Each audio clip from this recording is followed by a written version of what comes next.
Jennifer bit her lip. That's cold, Mia. Good. I'm tired of being the naive girlfriend who got played. But how are you going to get Lena to go along with this? You barely know her. That was true. In the 4 years I dated Ella, I'd only met Lena maybe a dozen times at family gatherings. She was always polite but distant, more interested in her guitar and her band than in making small talk with her stepsister's girlfriend. I'll figure it out, I said. There's a Battle of the Bands competition at the Echo next month. Lena's band always competes. Ella always goes to support her, well, technically to support her dad, who supports Lena. If I can get Lena to help me, we can make a scene there.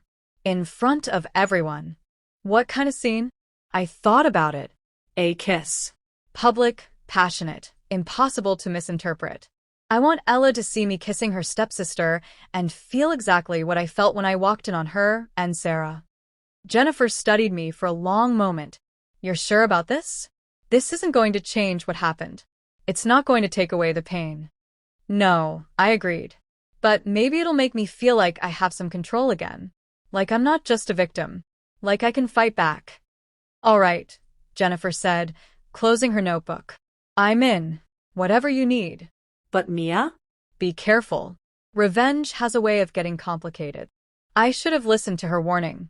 Finding Lena's contact information was easier than I expected. A mutual acquaintance from one of Ella's family gatherings was friends with Lena on Instagram, and I was able to send her a DM from my account. Hey Lena, this is Mia. I know this is random, but I need to talk to you about something important. It's about Ella. Can we meet somewhere? I expected her to ignore it, or maybe to tell Ella I'd reached out. Instead, she responded within an hour. Hey lovelies, I know you enjoy watching me. Please hit the subscribe button so won't miss the next series. Am patiently waiting, okay? Thanks for subscribing. I do appreciate your genuine supports. Love you all. Let's continue. I heard what happened. Meet me at the Rusty Nail on Melrose at 8 p.m. tonight. I'll be in the back booth. My heart raced as I read her message. She already knew? How much did she know? And why was she willing to meet with me? I spent the rest of the afternoon trying to figure out what to wear, what to say, how to pitch this insane plan without sounding completely unhinged. By the time I arrived at the Rusty Nail, a dimly lit dive bar with vintage band posters covering every inch of the walls, my palms were sweating despite the cool evening air. Lena was exactly where she said she'd be, sitting in a corner booth with a whiskey in front of her. She looked up as I approached, and I was struck again by how different she was from Ella.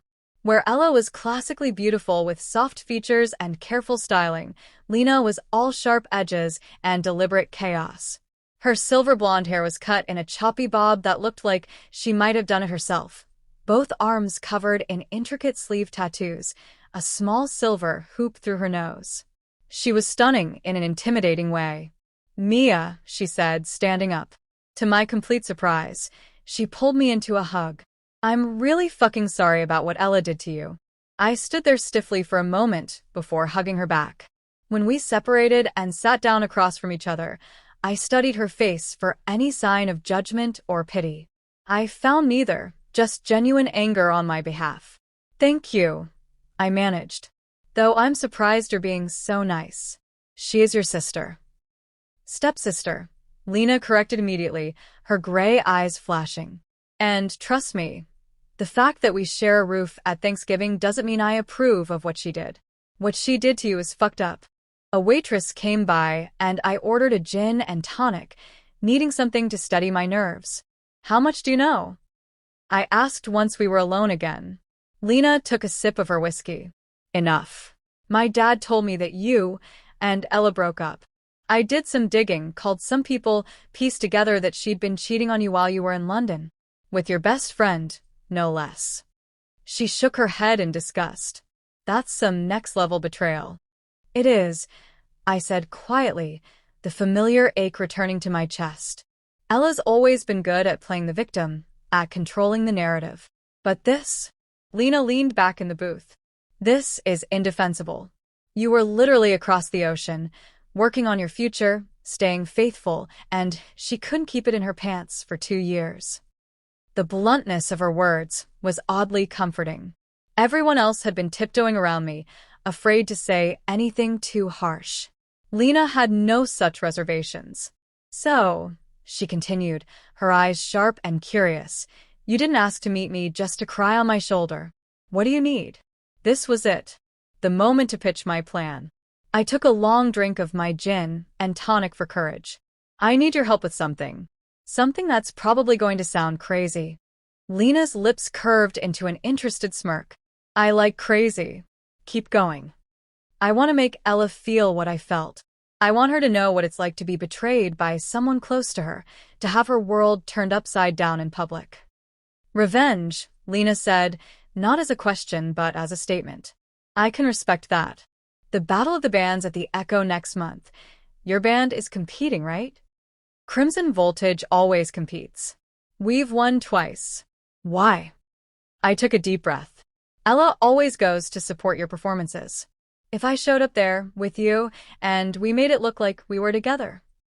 Understanding dawned in Lena's eyes, followed by something that looked like genuine amusement. You want to fake date me to make Ella jealous. More than jealous. I want her to feel betrayed. The way she betrayed me with Sarah, I want to betray her with her stepsister. Lena was quiet for a moment, her fingers drumming against her whiskey glass. Then, slowly, a wicked smile spread across her face. That's cold, Mia. Really cold. I know, I said, my confidence faltering slightly. I know it sounds petty and immature. Lena's smile widened. In fact, I'm absolutely in. I blinked in surprise. Really? Just like that. Hell yeah. Look, Ella and I have never gotten along. She's always been this princess who looks down on my lifestyle, my choices, my music. She acts like she's better than everyone, especially me. Finding out she's a cheater and a liar? It's honestly satisfying. But more than that, what she did to you was wrong. You seem like a good person who got completely fucked over. If I can help you get a little payback while also taking my stepsister down a peg, I'm absolutely here for it. Relief flooded through me. Thank you. God, thank you. I wasn't sure you'd agree. Please. This is going to be fun. Lena pulled out her phone. Okay, so Battle of the Bands is 4 weeks away. That gives us time to build up to it, make it look believable. We'll need to be seen together, post some stuff on social media. You've thought about this before, I said, surprised at how quickly she was planning. We have to know each other very well, and then, after my band performs, I'm going to kiss you in front of everyone, including Ella. My stomach flipped at the thought. A kiss. A real kiss, Mia. Okay, I said, raising my glass. Partners in revenge? Lena clinked her whiskey against my gin and tonic. Partners in revenge. Thanks for watching. Next episode uploading soon.